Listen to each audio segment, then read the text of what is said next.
हम लोग प्रोटेक्शन की जहाँ बात करते हैं सोनी में 2 time, 3 time, 4 time, 5 time and 6 time, ठीक है।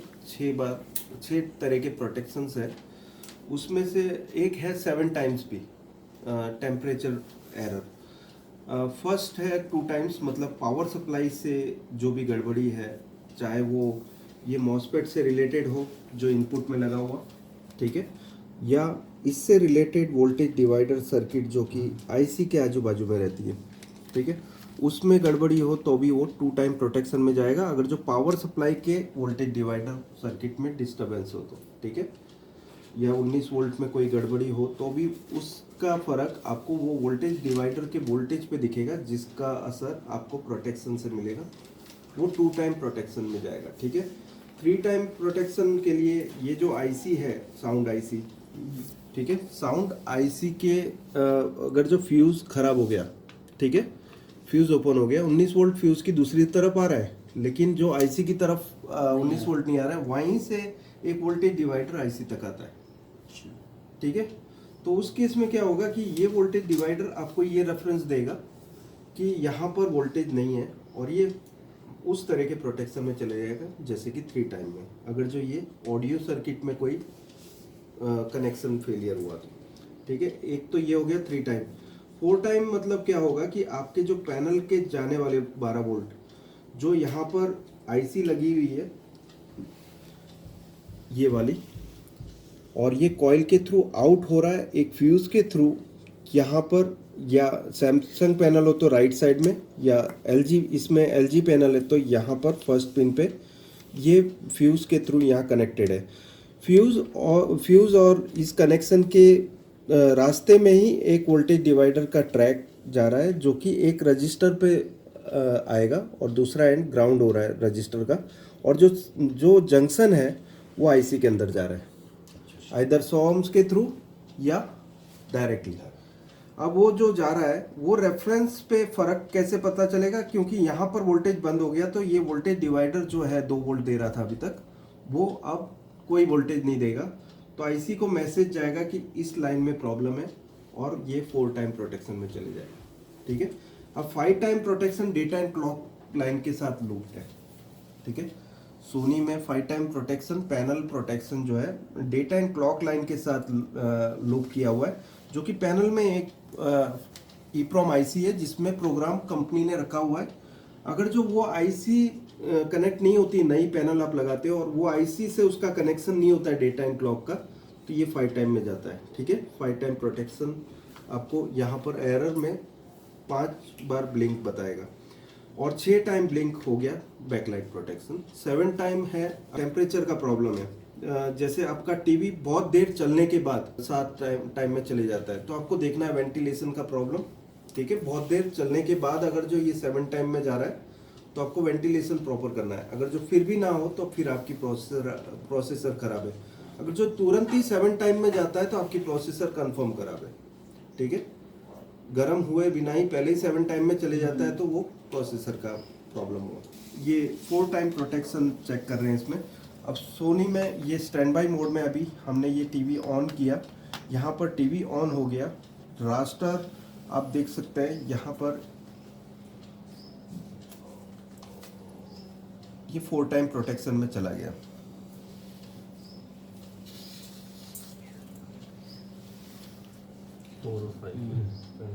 ठीक है, 4 बार बता रहा है। सो अब हम इस चीज़ को चेक कर लेते हैं कि एग्जैक्टली हुआ क्या है इस केस में। फर्स्ट हम मल्टीमीटर को वोल्टेज की रेंज में रखेंगे और वोल्टेज चेक करेंगे जो कि हमारे पैनल के लिए हैं। सो मैं यहाँ पर ये पीएफ पे चेक कर सकता हूँ। यहाँ आप देखेंगे कि मैं स्टार्ट करता हूँ दोबारा से टीवी, और अगर जो आपको ये जो 4 टाइम बता रहा है, इसको तुरंत ही डिस्चार्ज करना हो तो यहाँ से आप निकाल दीजिए, ठीक है, और फिर लगाओ, तो ये आप स्टैंड बाय में दिखेगा, 4 टाइम में नहीं जाएगा। हाँ। अब हम ऑन करने से पहले आप ऑन कीजिए, मैं यहाँ पर वोल्टेज मेजरमेंट के लिए रेडी रहता हूँ। ऑन करें। हाँ ऑन कीजिए, और यहाँ मल्टीमीटर पे भी आप नज़र रखो। अब कैमरामैन मल्टीमीटर पे आप जी सर। ध्यान रखना। अब देखो ये 4 टाइम में गया, यहाँ वोल्टेज आया भी नहीं, ठीक है ना, तो यहाँ डिस्प्ले आया। सो ये एरर आपको समझ में आ गया। ये वोल्टेज अगर जो कट हो गया इस लाइन का, तो आपको 4 टाइम प्रोटेक्शन में चले जाएगा। तो आप इसको 2 तरीके से ठीक कर सकते हैं। आइदर अगर जो आपके पास आईसी हो ये वाली, तो आप ये डाल के ठीक कर सकते हैं। कई बार इसकी एनेबल डिसेबल पिन जो है 7 नंबर की पिन, उससे लगा हुआ रजिस्टर ख़राब हो जाता है, जिसकी वजह से ये 4 टाइम प्रोटेक्शन में जाएगा, क्योंकि आउटपुट नहीं आने की वजह से यहाँ पर ये वोल्टेज डिवाइडर पे वोल्टेज नहीं पहुँचेंगे। अब हम पहले वोल्टेज डिवाइडर ढूंढ लेते हैं कहाँ पर है ये। सबसे पहले हम टीवी बंद करेंगे और एडाप्टर की पिन को हम निकाल लेंगे, और यहाँ मल्टीमीटर को हम कंटिन्यूटी मोड में रखेंगे। और सबसे पहले यहाँ पर ये कॉइल जो है उसका आउटपुट जो है यहाँ कनेक्टेड है, और जो कि इस फ्यूज़ के थ्रू यहाँ पर इसका कनेक्शन आना चाहिए। ये ओपन सर्किट बता रहा है। सो हमें यहाँ से ही यहाँ की लाइन चेक करनी है, जो कि हम यहाँ से देख सकते हैं इस पीएफ से, जो कि फर्स्ट पिन के साथ कनेक्टेड है, या आप फर्स्ट पिन से भी चेक कर सकते हैं, एलवीडीएस की फर्स्ट पिन से। सो यहाँ आपने एक पॉइंट रखा है प्रोब का, और दूसरा पॉइंट आपका होना चाहिए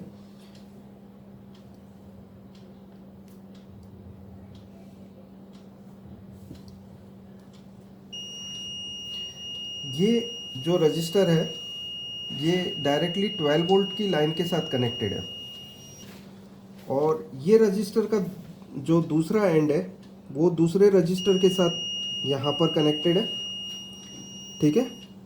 और ये पॉइंट सीधा आईसी में जा रहा है। ओके, सो ये हो गया वोल्टेज डिवाइडर। ये दोनों पॉइंट का जंक्शन जो है वोल्टेज डिवाइडर हो गया। हमें यहाँ पर मेज़र करना है वोल्टेज, ठीक है, इस पॉइंट पर। और हम ये रेजिस्टेंस भी देख लेते हैं किस वैल्यू का है। और आप देख सकते हैं मीटर में रेंज, अभी हमारा कनेक्शन यहाँ से खुला हुआ है, तो हमें यहाँ पर जो ओम्स की रेंज दिख रही है 47 किलो ओम्स। सो यहाँ 46.8 किलो ओम्स बता रहा है। सो ये 47 के का रजिस्टर हो गया, जो कि सप्लाई से कनेक्टेड है। और जो वोल्टेज डिवाइडर वाला रजिस्टर है वो है 9.75, दैट मीन्स 10 के करीब, ठीक है। और ये पॉइंट ग्राउंड है रजिस्टर का, आप देख सकते हैं, ठीक है, ये ग्राउंड है, और ये दोनों पॉइंट आपस में जुड़े हुए हैं, ठीक है। और ये पॉइंट आईसी में जा रहा है। तो हमें वोल्टेज डिवाइडर आइदर यहाँ या यहाँ, आप कोई भी जगह पे चेक कर सकते हैं। चलो, सो आप देख सकते हैं टीवी ऑन हो चुका है, लेकिन यहाँ पर आप वोल्टेज देखेंगे 0 वोल्ट है, और ये 4 टाइम प्रोटेक्शन में चला गया, ठीक है। सो इस प्रोसेसर को एकदम आसानी से पता चल गया कि कहाँ पे फॉल्ट है, बिकॉज यहाँ पर हमने वो लिंक जोड़ रखी है उसके साथ, इस आईसी की प्रोटेक्शन पिन तक। इस प्रोटेक्शन को अगर जो बंद करना हो, तो या तो आप वोल्टेज डिवाइडर एक बना सकते हो, जो कि एक 47K और 10K का होगा, जो कि आप वेरिएबल रजिस्टर से बना सकते हो, और 2 वोल्ट के करीब उसकी आपको वोल्टेज की अपीयरेंस रखनी पड़ेगी।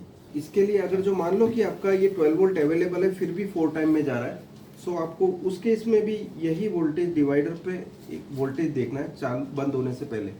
यहाँ पर अगर जो 2 वोल्ट बता रहा है फिर भी बंद हो रहा है, तो फिर ये प्रोसेसर की प्रॉब्लम हो गई, ठीक है।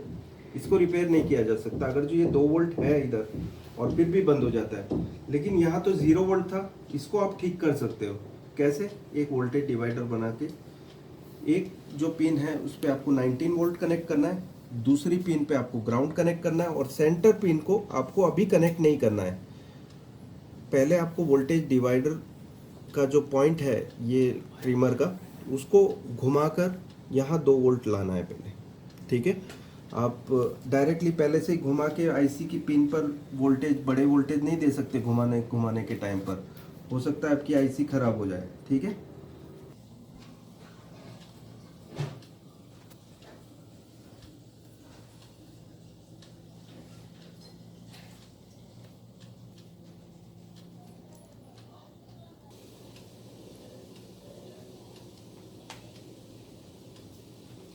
ये नहीं भूलना है कि आपको 47K ऑलरेडी लगा हुआ है उधर,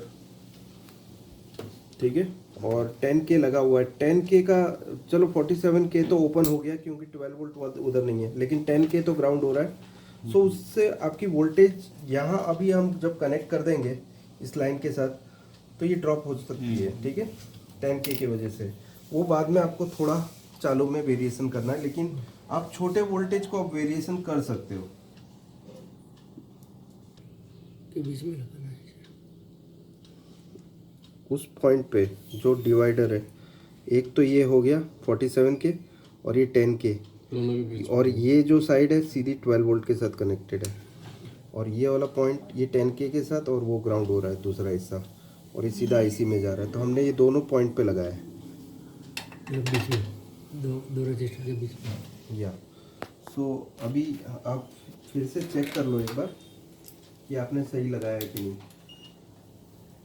कंटिन्यूटी से फर्स्ट तो आप रजिस्टर देख लो कौन सा रजिस्टर है जो आपने कनेक्ट किया, ठीक है, सही है ये, ओके। और बाकी इसके साथ आपको देख लेने का शॉर्टिंग बाजू के रजिस्टर के साथ ना हो रही है, ओके, बाकी तो ये सही है। अब देखो हम ऑन करते हैं इसको, तो ये ऑन रहता है, ठीक है ना, लेकिन प्रोटेक्शन में गया क्यों, चलो उसकी वजह देख लेते हैं। यहाँ पर जो वोल्टेज है, जो कि वोल्टेज डिवाइडर का था, वो देखो 1 वोल्ट हो गया अभी ना, ड्रॉप हो गया, बिकॉज 10K अभी इसमें लगा हुआ है ऑलरेडी। अब इसकी वैल्यू हमको और बढ़ानी है,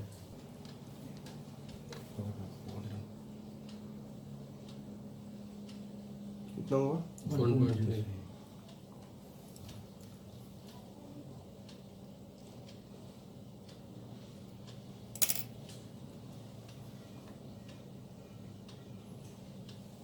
1.5, ठीक है, कोई जल्दबाजी नहीं क्योंकि ऑलरेडी कनेक्टेड है अभी आईसी के साथ, है ना, आईसी की पिन के साथ अब कनेक्टेड है। आपको बहुत ज़्यादा एक ही बार घुमाने की ज़रूरत नहीं है, स्टेप स्टेप में लेना है। ये 1.8 तक चलता है। अभी हम ऑन करके देख लेते हैं इसको,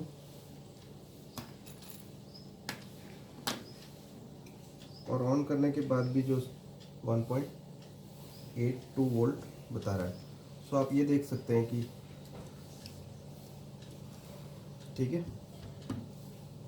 टीवी चालू है। सो ये हो गया आपका बाईपास फॉर 4 टाइम।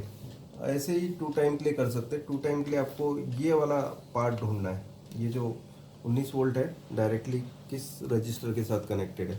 अभी हमने देखा 12 वोल्ट किसके साथ कनेक्टेड है, ठीक है, 12 वोल्ट की आईसी के आउटपुट। अभी देखो ये अभी भी 4 टाइम जा रहा है, नहीं सर वो अभी ज़्यादा था। 1 2 3 4 5 6, देखो अब 6 टाइम, क्योंकि अब 4 टाइम हमने बाईपास कर दिया, लेकिन 6 टाइम हमने ऑलरेडी खोल के रखा है, ठीक है। सो अब ये 6 टाइम के लिए क्या करोगे,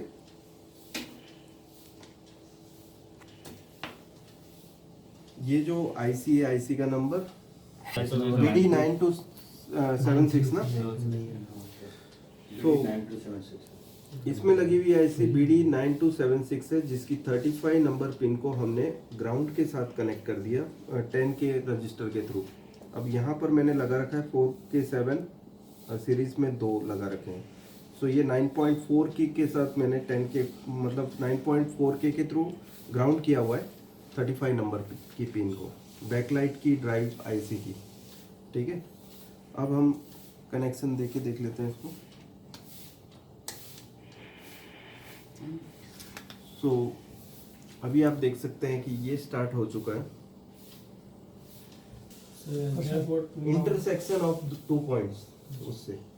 तो सर हर एक मॉडल चेंज होता है तो इसमें बोर्ड भी चेंज किया, डिजाइन कुछ चेंज होता होगा, अभी ऐसा तो है नहीं कि वही मतलब इसलिए कंटिन्यूटी से देखना है। देखो अगर तो मैं आपको सीधा टिकल ट्रेनर होता, मुझे ये नॉलेज नहीं होती कि ये चीज़ कहाँ से आ रही है, और मैं आपको बोल देता कि यार एक काम करना यार, आप ये वाला रजिस्टर जो है ये निकाल देना और ये रजिस्टर निकाल देना, इसकी जगह पे ये 2 रजिस्टर लगा देना, ओके। अगर जो मैंने पहले से तजुर्बा कर रखा होता है कि कितने के रजिस्टर के थ्रू जो वोल्टेज डिवाइडर का आउटपुट 2 वोल्ट निकलेगा, ठीक है। सो अगर जो मैंने ये पहले से ही कर रखा है तो मैं आपको प्रैक्टिकल बताऊंगा, लेकिन वो दूसरे बोर्ड के लिए फेल हो जाओगे आप। क्यों? क्योंकि मैंने रास्ता नहीं बताया आपको। मेरी ट्रेनिंग लेने से फायदा क्या है कि आपको रास्ता मिलेगा। ये मैं YouTube के माध्यम से आप सभी को भी देना चाहता हूँ ताकि आपको पता चले ट्रेनिंग कहाँ से लेनी चाहिए। ऐसी आलतू फालतू ट्रेनर्स के पास जाके ट्रेनिंग लेने से अच्छा है प्रैक्टिकल ट्रेनर से बचो आप, और यहाँ पर आ जाइए। यहाँ आपको पूरा आपको तरीका पता चल जाएगा कहाँ से कैसे वोल्टेज फ्लो होता है। वोल्टेज का फ्लो अगर जो आपको पता चल गया तो आप कोई भी सर्किट हो उसमें ढूंढ सकते हो कंटिन्यूटी में रख के। हाँ, कनेक्टेड होगा तो कोई मतलब ही नहीं है ना, क्योंकि ये तो सप्लाई ऑलरेडी कनेक्टेड है। आपको ब्रेक वाली साइड में देखना है, जहां से वोल्टेज निकल के बाहर जा रही थी उसमें से, वहां से कंटिन्यूटी देखनी है आपको यहाँ की, ठीक है। सो इसमें आइदर आप इस आईसी की जगह पे कोई भी जो कि एनेबल डिसेबल पे काम करती है आप वो भी यूज कर सकते हैं, ताकि आपकी सप्लाई हमेशा चालू ना रहे। इसमें जो 7 नंबर की पिन एनेबल पिन है वो आप उसके साथ कनेक्ट कर दो, तो ये ऑन ऑफ के साथ चलेगी। जब जरूरत है तभी 12 वोल्ट प्रेजेंट होंगे, वरना एवरी टाइम नहीं होंगे। अब यहाँ पे रेगुलेटर लगा दोगे तो एवरी टाइम 12 वोल्ट दिखेगा ये ऑन ऑफ के बिना भी, ठीक है। सो ये खास आपको देखना है कि आप क्या दे रहे हो इस पे, अगर जो आपके पास ये चीज अवेलेबल नहीं है। और इसमें लगी हुई आईसी है RT8292 जो 12 वोल्ट की आउटपुट आईसी है। पैनल से का एसी ये पैनल सप्लाई बना रही है 19 वोल्ट इनपुट लेकर, आउटपुट 12 वोल्ट। इनपुट क्या सर? इनपुट 19, सभी आईसी जो भी बक कंट्रोलर्स इसमें लगे हुए हैं सब 19 वोल्ट इनपुट लेके काम कर रही है।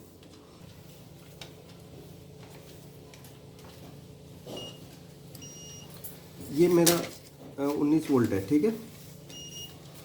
यहाँ पर मैं चेक करता हूँ,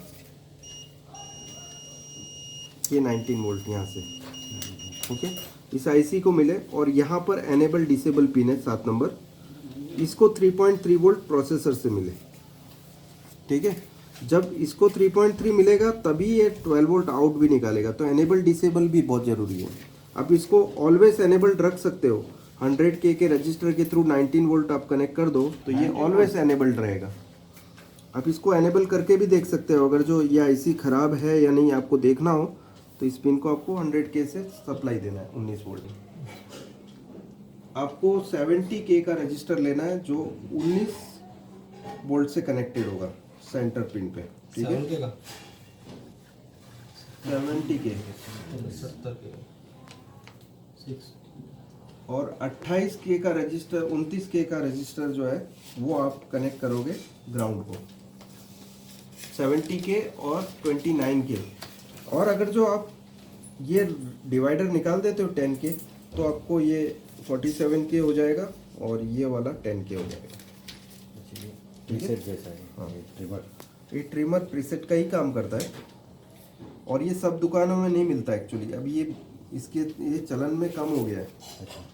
नॉर्मली अभी DC to DC controller IC जो मिलती है वो फिक्स वोल्टेज वाली आती है, जिसमें हम जंपर से सेटिंग करते हैं, तो इसका यूज़ बहुत कम है।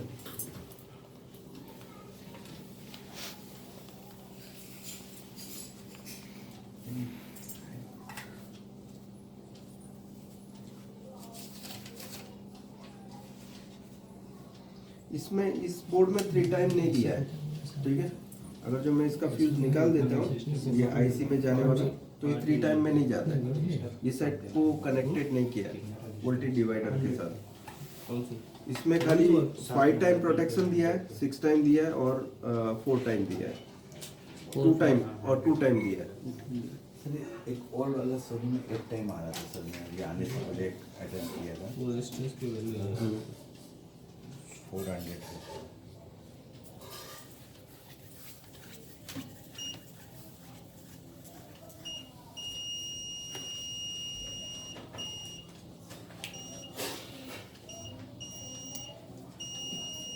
देखो ये वाला रजिस्टर जो है ये 2 टाइम के लिए, इसको आपको 2 टाइम में आईसी भी खराब हो सकते हैं। आईसी खराब हो सकती है अगर जो 2 वोल्ट प्रेजेंट है और फिर भी बंद हो रहा हो, अच्छा फिर भी आप 2 वोल्ट से 2.2 करके या 1.5 करके आपको वोल्टेज ट्रिमर से चेक कर लेना है पहले। देने से पहले तो आपको थॉरोली देख लेना है कि कोई सप्लाई कम ज़्यादा करने से आपका वो फर्क जा रहा है कि नहीं जा रहा है 2 टाइम वाला। फिर बाद में जब कंफर्म हो जाए कि इतना सब कुछ करने पर भी ये 2 टाइम से बाहर नहीं आ रहा है, फिर बाद में आप आईसी बदलना। यहाँ पर वैल्यू में फर्क होगा, इससे या तो वोल्टेज बढ़ेगा डिवाइडर का या घटेगा, दोनों ही स्थिति में ये प्रोटेक्शन में चले जाएगा। ये दिया इसके लिए कि आप वोल्टेज रेगुलेटर के थ्रू आप दे रहे हो, कभी ये फायर होगा तो भी आप पैनल उड़ा सकते हो, तो प्रोटेक्शन फॉर पैनल है वो, पैनल में जाने वाली सप्लाई को रोकने के लिए। सर कईयों में तो ज़्यादा और कम दोनों ही कंडीशन। कईयों में तो रेगुलेटर टाइप दे रखा होगा ना, ट्रांजिस्टर या रेगुलेटर टाइप नहीं, ये रेजिस्टेंस दे रखे होगा किसके लिए? 2 टाइम इसके लिए 4 टाइम के लिए।